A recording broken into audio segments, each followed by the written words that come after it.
కదా. రావణని ఊపాక చట్టం కింద అరెస్ట్ చేసినట్టుగా తెలుసుకోవాలి. అరెస్ట్ కావాలి పెట్టేశాం. అతను చేసిన పని ఏంటి? గతంలో పవన్ కళ్యాణ్ ప్రతిపక్షం ఉన్నప్పుడు ఏమి మాట్లాడాడు అదే డైలాగ్ చెప్పాడు. ఇంకొక పుల్లు బాల తర్వాత ఆయన చెప్పు చూపించాడు, కావాలని చెప్పు చూపించలేదు. అయితే ఈయన దీనిపైన రకరకాల పోలీస్ స్టేషన్ కేసులు పెట్టారు.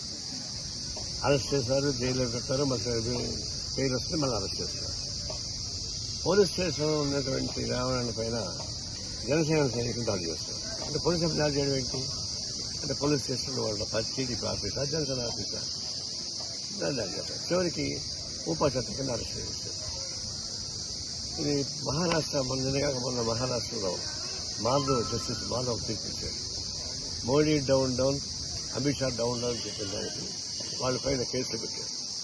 కేసులు పెట్టి అది జరిగింది ఏంటంటే డెమోక్రటిక్ కంట్రీలో నిరసన చేసే హక్కు ఉంది. మరి డౌన్ డౌన్ మాత్రం మీరు అరెస్ట్ చేస్తారా? అదే ఏదైనా నియంత్రణ చెప్పేసి జస్టిస్ మాధవ్ డైరెక్ట్గా చెప్పారు. అనేక చట్టాలు ఉన్నాయి కూడా. ఇది విచిత్రం ఏంటంటే గత గవర్నమెంట్లో శవాన్ని డోర్ డెలివరీ చేశారు. ఇప్పుడు ఈ గవర్నమెంట్లో శవాన్ని మాయం చేసి బూడిద కూడా లేకుండా ఇస్తారు. ఎక్కడ పోతుంది ఇది? ఏ ప్రభుత్వాలు వచ్చా కూడా పోలీసులు ఉపయోగించి వాళ్ళ ప్రత్యర్థులు ఏం కాల్ చేసే పని చంపేయడం, డోర్ డెలివరీ చేయడం, వ్యవసాయానికి పూర్తి వెళ్లకుండా బూడిద చేసి పారేయడం, చివరికి బూడిద కావాలంటే కూడా నీలా కొనుక్కోవడం. ఇవన్నీ చూస్తుంటే రాజకీయ వ్యవస్థలో ఒక అరాచకం వస్తా ఉంది. అరాచకం ప్రతిపక్షాలు చూస్తున్నారు, అధికార పక్షం నుంచి వస్తాం. అధికార పక్షం చూసేటువంటి అరాచకాన్ని ఎదుర్కోవడానికి ప్రజాస్వామ్యం బలోపేతంగా వస్తుంది. నేను తీవ్రంగా ఖండిస్తున్నాను. ఇది మంచిది కాదు.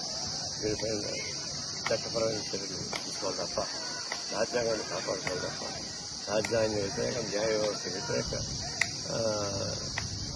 పనులు రాష్ట్ర ప్రభుత్వం చేయడానికి మేము అనుసరిస్తాం.